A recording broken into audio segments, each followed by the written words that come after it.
मुख्यमंत्री योगी आदित्यनाथ ने नवनिर्वाचित विधायकों को संबोधित करते हुए कहा कि उपचुनाव में भाजपा की जीत टीम भावना और एकजुटता के साथ कार्य करने का परिणाम है। मुख्यमंत्री योगी आदित्यनाथ ने भाजपा मुख्यालय में आयोजित उपचुनाव में विजय नवनिर्वाचित विधायकों के अभिनंदन समारोह में संबोधित किया और इस दौरान उन्होंने नवनिर्वाचित विधायक, पार्टी कार्यकर्ताओं, मंत्रियों और पदाधिकारियों को उपचुनाव के दौरान मिले दायित्वों को लेकर के दी गई बड़ी मेहनत और समर्पण के लिए सराहा। मुख्यमंत्री ने अपने संबोधन में कहा कि टीम भावना और एकजुटता के साथ कार्य करने के असंभव को भी संभव बनाया जा सकता है। मुख्यमंत्री ने विपक्ष पर निशाना साधते हुए कहा कि उपचुनाव में भाजपा को मिली प्रचंड जीत से विपक्षी दल भयभीत हो गए हैं, वो अब बस आरोप ही लगा सकते हैं। योगी आदित्यनाथ ने सभी को आश्वस्त किया कि 2027 के विधानसभा चुनाव में भाजपा इससे भी बड़ी जीत हासिल करेगी। करते हैं तो असंभव भी हमारे लिए संभव हो जाता है।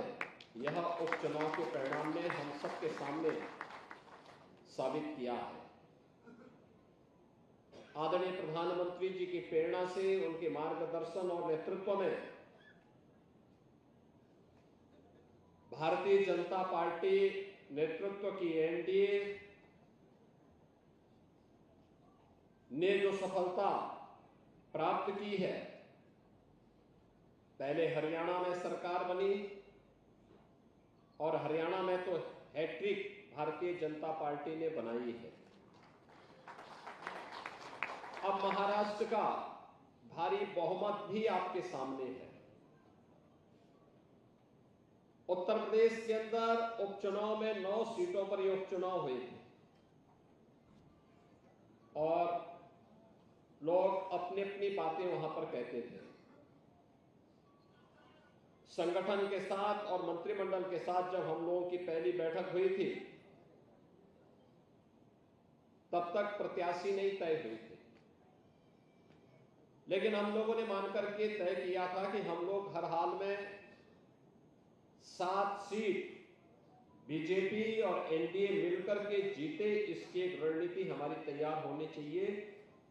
और जिस तत्परता के साथ मैं देखता था कि माननीय धर्मपाल जी एक एक सीट की मॉनिटरिंग कर रहे हैं, एक एक सीट पर वह संगठनात्मक कार्यक्रमों की रणनीति भी बना रहे हैं। जिन मंत्रियों को और जिन पदाधिकारियों को जिन सीट्स पर जिम्मेदारी दी गई थी, ऐसे लगता था जैसे उनका स्वयं का अपने घर का कार्य हो और वे वहां जम करके उन्होंने पूरी मजबूती के साथ उन प्रत्याशियों को विजयी बनाने के लिए अपनी पूरी ताकत लगाई। और परिणाम जब एक साथ मिलकर के जब सामूहिक प्रयास होता है तो परिणाम की सुखद अनुभूति ऐसे ही होती है जैसे 2024 के उपचुनाव ने हम सबके सामने कराया है। बहनों और भाइयों, कहने की आवश्यकता नहीं कि जिन लोगों को आजमगढ़ और रामपुर कठिन लगता था, इसी सरकार ने आजमगढ़ और रामपुर को भी आसान करके वहां पर भारतीय जनता पार्टी का झंडा गाड़ने का काम किया। जिन्हें कुंदरकी और कटेहरी की चुनौती लगती थी, वहां पर भी भारतीय जनता पार्टी का झंडा फिर से गड़ा है। और मैं फिर इसी बात को कह रहा हूं कि चाहे वह मीरापुर हो, चाहे वह गाजियाबाद हो, चाहे वह खैर हो, चाहे वह कुंदरकी हो, चाहे वह कटहरी हो, चाहे वह फूलपुर हो, चाहे वह मझवा हो, ये सभी सीटें लोग अपना अपना विश्लेषण प्रस्तुत करते थे, लेकिन उन सब से अलग हट करके एक एक कार्यकर्ता की मेहनत, एक एक जो पदाधिकारी और मंत्रीगण वहां लगाए गए थे, उनकी प्रयास, उनके स्तर पर बैठ करके उन्होंने जो रणनीति वहां पर तय की, वह हम सबके सामने इस रूप में आई है। और मैं जब हमारे साथ नए विधायक एनडीए को यहां प्राप्त हुए हैं, उन सबसे भी यही कहूंगा, जनता की अपेक्षा और बेहतर तालमेल बना करके जब वह चलेंगे तो मान के चलिए कि यह उपचुनाव 2027 के उत्तर प्रदेश विधानसभा चुनाव की शुरुआत है, जिसमें भारतीय जनता पार्टी एनडीए ने बढ़त प्राप्त करके पहले ही विपक्ष के मन में भय पैदा कर दिया है। अब वो सफाई देते रहेंगे, उनको सफाई देते रहना है, आरोप प्रत्यारोप लगाते रहेंगे। हमें उसकी परवाह के बगैर आगे बढ़ना है, आगे की इस लड़ाई को मजबूती के साथ आगे बढ़ाना है। और इस अवसर पर मैं अपने ये सातों के सातों नवनिर्वाचित विधायकों को, जिन्हें पार्टी ने, एनडीए ने मौका दिया, श्रीमती मिथिलेश पाल जी को राष्ट्रीय लोकदल जो हमारा सहयोगी है, उन्होंने प्रत्याशी बनाकर के उतारा।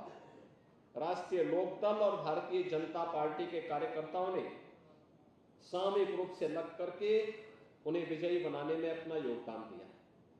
परिणाम हमारे सामने है, विपक्ष धराशायी होता हुआ दिखाई दिया। श्री अनिल कुमार के नेतृत्व में जो मंत्री और जो पदाधिकारी वहां लगे थे, पूरी मजबूती के साथ वहां पर कार्य कर रहे थे।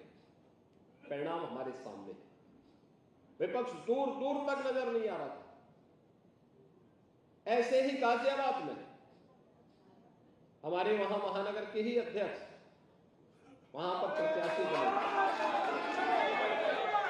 और चुनाव कितना साइलेंटली हो रहा था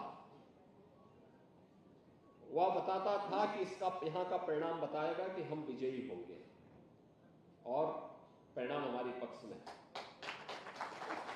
कुंदरकी के बारे में तमाम आशंकाएं थी और कुंदरकी ने दिखा दिया है कि वास्तव में जो लोग कल तक हमें जाति के नाम पे बांटते थे और तमाम बात के आधार पर बांटते थे, उनको मालूम होगा कि उनका जो तीर था उल्टा उन्हीं के लिए साबित हो गया है।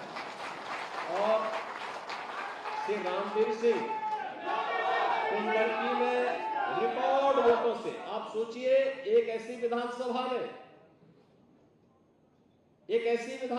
में 1,45,000 वोटों से विजयी होना, उन्हें रिकॉर्ड तोड़ दिया। उसमें श्री रामवीर सिंह जी को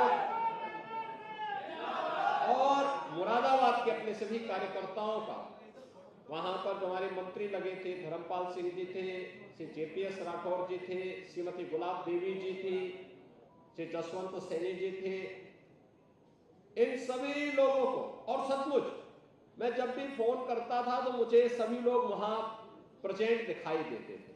ये सब था कि वहां पे रहते थे, ऐसा नहीं कि खन्ना जी की तरह वो कभी कश्मीर चले गए, कभी गोवा चले गए।